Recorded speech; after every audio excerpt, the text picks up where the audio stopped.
Good evening friends, কেমন আছো তোমরা সবাই? আশা করছি ভীষণ ভালো আছো, আমিও বেশ ভালো আছি। সমাজ কন্টেন্টে এক নতুন ভিডিওর সঙ্গে তোমাদের সকলকে জানাচ্ছি ওয়েলকাম। তো আমি গেছিলাম দুধ আনতে, তো হেঁটে হেঁটেই গেছিলাম আজকে। তো একটু দোকানেও গেছিলাম, দুধ টুধ নিয়ে আসার পথে এই যে খেজুরটা নিয়ে এসেছি। আর এর মধ্যে রয়েছে চা, হচ্ছে মটরশুঁটি আর টমেটো, এগুলো তো সবজি দেওয়ার জন্য লাগবে। আর আগে দুদিন আগে ওই দিকে যাওয়ার পথে একটা কাকিমাদের চালে অনেক চাল কুমড়ো দেখেছিলাম, পাকা চাল কুমড়ো। তো বলে এসেছিলাম যে কাকিমা আমার একটা চাল কুমড়ো লাগবে, আমি বড়ি দেবো। উনি বলেছিল পরে এসে পেরে রাখবো। তো আমি কিনে নিতে দিয়েছিলাম, কিন্তু উনি টাকা নেয়নি। তো এই চাল কুমড়োটা উনি আমাকে দিল। আর স্কুল থেকে ফেরার পথে আমি হচ্ছে খোসা ছাড়ানো কলাইয়ের ডাল কিনে এনেছিলাম। আমি কালকে দেবো হচ্ছে একটু ডালের বড়ি। তো সকালবেলা তো স্কুলে যেতে হয়, সকালবেলা সব করে পারি না, তাই জন্য এখন ভেবেছি চাল কুমড়োটাকে একটু ছোট ছোট করে ওই যে এটাও কিনে নিয়েছিলাম আসার সময়, স্কুল থেকে ফেরার সময় এটা নিয়ে এসেছি। মধ্যে গ্রেড করে একটু ইয়ে করে রেখে দেবো, ধুয়ে ধুয়ে জলটা চিপড়ে রেখে দেবো। আর ওটা কালকে ডালের মধ্যে দিয়ে বড়ি বানাবো। তো আমি কিভাবে ডালের বড়ি বানাই সেটা তোমাদের সঙ্গে শেয়ার করবো, ব্লগটা কন্টিনিউ দেখতে থাকো।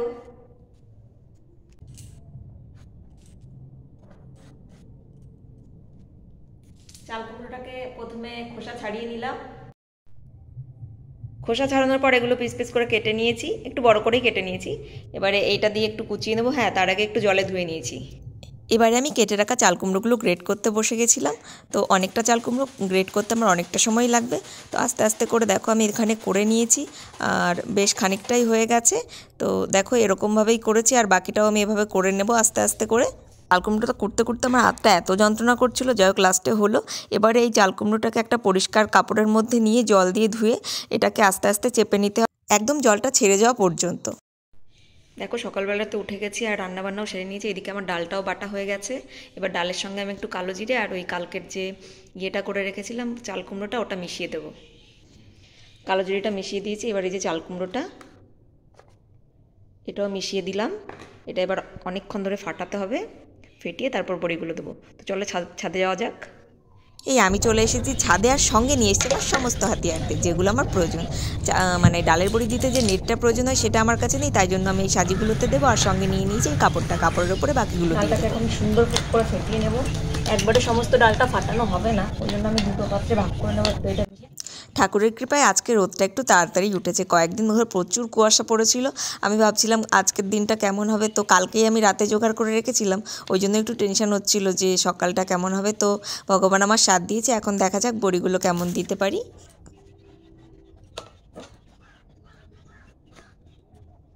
একবারে সবটুকু ফাটানো আমার পক্ষে পসিবল নয়, ওই জন্য আমি দুটোতে ভাগ করে নিলাম। সব থেকে বেশি কষ্টকর যেটা আমার মনে হয় সেটা হচ্ছে এই ডালটা ফেটানো। আমার হাত দুটো ভীষণ যন্ত্রণা করছিল।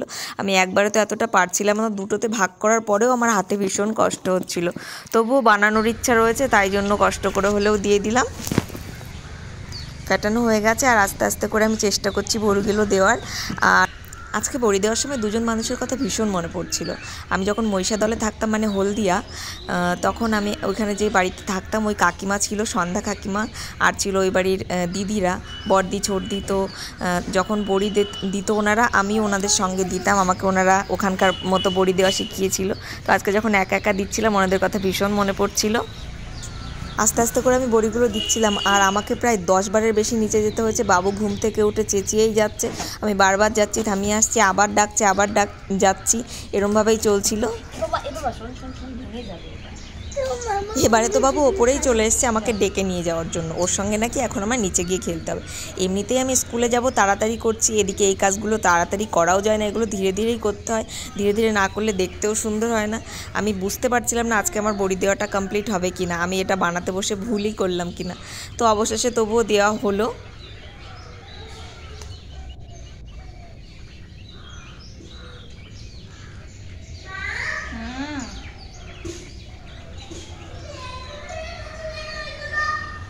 কি রেখেছি? আচ্ছা তুমি একটু আস্তে আস্তে করে নামিয়ে রাখো। পাপা ওরকম করতে নেই, ওরকম করে না পাপা, নষ্ট করে না। আমি যাচ্ছি, আমি যাচ্ছি। খেলা করতে করতে তুমি ব্রাশটা করে নেবে। চলো যাচ্ছি, যা আমি আসছি। এই কটা দিয়ে আসছি।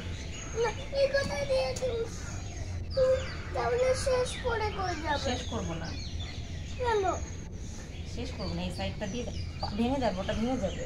ভাঙবো না, আমি ভাঙবো করতে না, নেবো। ভাঙবো না, এরকম শুরু করছি নরম ভাবে।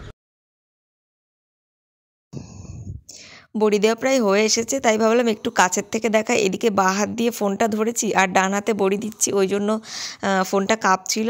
এটাই লাস্ট দিচ্ছিলাম, আর বাকি সব দেওয়া হয়ে গেছে। বন্ধুরা দেখো, ফাইনালি আমার বড়ি দেওয়া কমপ্লিট হলো। আর এখন বেজে গেছে প্রায় 9:45। এখন আমি বাবুর জন্য টিফিন তৈরি করবো, ওকে স্নান করাবো, দেন স্কুলে যাব। আর তোমাদের যেটা না দেখালেই নয়, সেটা হচ্ছে দেখো, এমনিতেই আমার গাছের গোলাপগুলো অনেক বড়ই হয়, তো এই যে একটা ফুটেছে, আর এটা দেখো কি ভীষণ ঘন পাপড়ি, আর কি দারুণ হয়েছে ফুলটা, তাই তোমাদের সঙ্গে শেয়ার করলাম।